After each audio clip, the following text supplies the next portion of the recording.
Ya, keluarga Indonesia kembali lagi di Kumpul Keluarga masih membahas tentang bagaimana menyiapkan mental anak untuk menjadi kakak. Nah, Bayu kalau bicara tentang mental anak, kadang-kadang ekspektasi anak itu juga perlu kita perhitungkan tidak sih saat kita mau mungkin menghadapi kehamilan kedua. Kita bertanya pada anak, mau boy atau girl adiknya.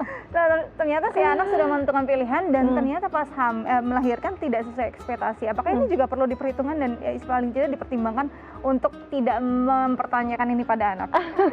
Nggak apa-apa sebenarnya sih tanya mau teman mainnya apa, adik perempuan atau adik laki-laki gitu kan. Tapi kalau misalnya nanti kenyataannya pada saat proses kehamilan kemudian nggak sesuai dengan harapan, ya nggak apa-apa juga kembali dijelaskan kepada anak. Ternyata Tuhan kasihnya yang adik laki-laki atau adik perempuan gitu ya. Terus mulai kemudian dibangun konotasi-konotasi positif bermain dengan adik perempuannya atau adik laki-lakinya apa yang bisa dilakukan. Oh, kalau maunya adik cewek ternyata cowok kan bisa main bola bareng-bareng ya bang ya gitu. Atau kalau misalnya adiknya cewek, oh kalau girls nanti bisa kita jaga-jagain. Hal-hal seperti itu. Jadi mengkonotasikan kehadiran adik dengan sesuatu yang positif dan menyenangkan untuk aktivitas kakak. Bayu, saat mungkin kita sudah cemas nih 9 bulan, akhirnya si adik lahir.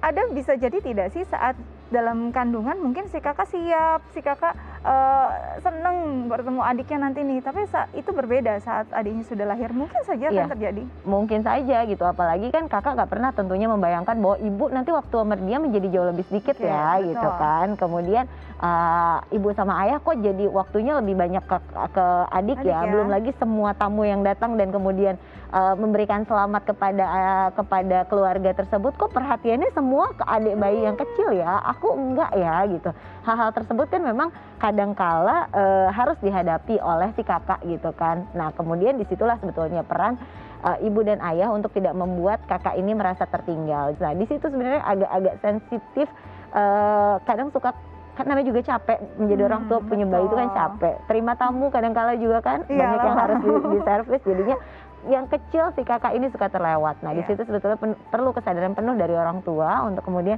senantiasa melibatkan dan memberikan kesempatan bagi kakak untuk memberikan andilnya atau perannya dia dalam kehidupannya si adik ini. Nah itu dia, jadi memang harus benar-benar aware gitu ya orang tua, harus perhatikan juga dan memikirkan juga perasaan si kakak. Mungkin sudah dilakukan semua, tapi masih aja mungkin masih bisa terjadi si kakak tetap jealous nih pada adik. Ada yang tidak jarang juga akhirnya si kakak menyakiti atau misalnya bentuknya itu secara fisik gitu.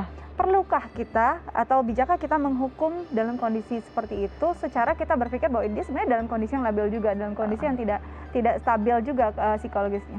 Sebenarnya harusnya adalah dilakukan pendekatan untuk bertanya, kenapa sih? Apa hal yang mendasari kakak untuk bersikap seperti itu ke adik? Nah cuma mungkin nggak semudah itu untuk nanyanya, karena anak-anak juga kan kadang-kadang punya defense apa gitu kan, bilang enggak aku nggak apa-apa atau segala macam gitu. Tapi biasanya kalau udah nyampe ke titik heart to heart talking, itu bisa ketemu kok. Kenapa sih kakak merasa seperti itu? Apa yang kurang? Nah disitulah yang bagian bolong yang kurang itulah yang kita tutupi dari sudut orang tua gitu. Oh jadi kakak punya perspektif ini terhadap kehadiran adik, atau kakak punya perspektif adik nih yang bikin aku jadi nggak dianterin sekolah lagi sama mama, atau hal-hal kecil yang mungkin bagi kita orang dewasa nggak terpikir seperti itu, tapi buat si kakak itu menjadi big matter banget buat dia. Nah perspektif itu yang perlu kita gali dari kakak dan kemudian kita perbaiki. Kalau memang dirasa perlu minta maaf ya nggak apa-apa juga. Oh ya maaf ya karena kemarin adik baru mamahnya jadi sering sibuk atau bunda jadi sering pegang adik. Nanti kalau kakak butuh waktu lebih banyak kita main lebih sering lagi. Di situ kemudian diskusi dengan pasangan untuk tektokan. Nih si kakak butuhku lebih banyak, jadi bisa tolong nggak kamu lebih banyak terlibat untuk pengasuhan di kedua anak ini begitu. Jadi sebenarnya memang kondisi mereka juga bukan kondisi yang nyaman. Jadi saat diberi kita tegur dengan keras itu justru membuat dia makin menarik diri gitu ya, makin membenarkan apa yang dia pikirkan mungkin. Betul. Jadi dia lebih berpikir bagi aku makin dimarahin lagi karena adik nih, dimarahin lagi karena adik nih kayak gitu. Bahkan mungkin yaudah deh aku berbuat ini biar aku diperhatikan begitu. Ada juga yang seperti itu. Juga gitu. Ini tingkah pola anak-anak memang berbeda-beda. Jadi kita benar-benar harus sangat aware terhadap anak kita sendiri karena mereka masing-masing pasti unik ya. Bayu mungkin terakhir bisa kasih tips untuk ibu-ibu yang sedang mempersiapkan kelahiran anak kedua dan mempersiapkan anak menjadi kakak. Oke, yang pertama tentunya mempersiapkan mental ibu terlebih dahulu karena saya memahami sekali punya 2 anak dengan punya 1 anak adalah kondisi yang berbeda. Banyak juga orang tua yang mungkin sudah sangat siap, tapi ada juga yang mungkin kurang siap dengan kondisi tersebut.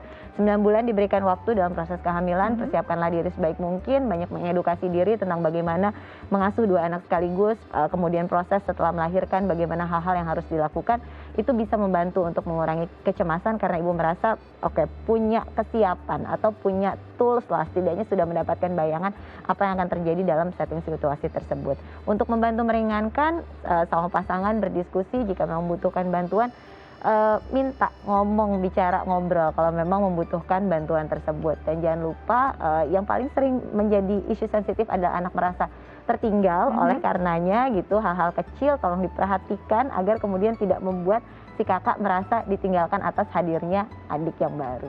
Oke, jangan sampai merasa anak si kakak merasa ditinggalkan karena kehadiran adik yang baru itu akan membuat mereka justru jadi erat ya.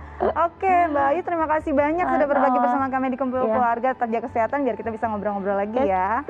Oke, keluarga Indonesia, gimana perbincangan hari ini? Pastinya jadi satu hal yang bermanfaat untuk Anda di rumah. Saya Astia Dika pamit undur diri, sampai jumpa.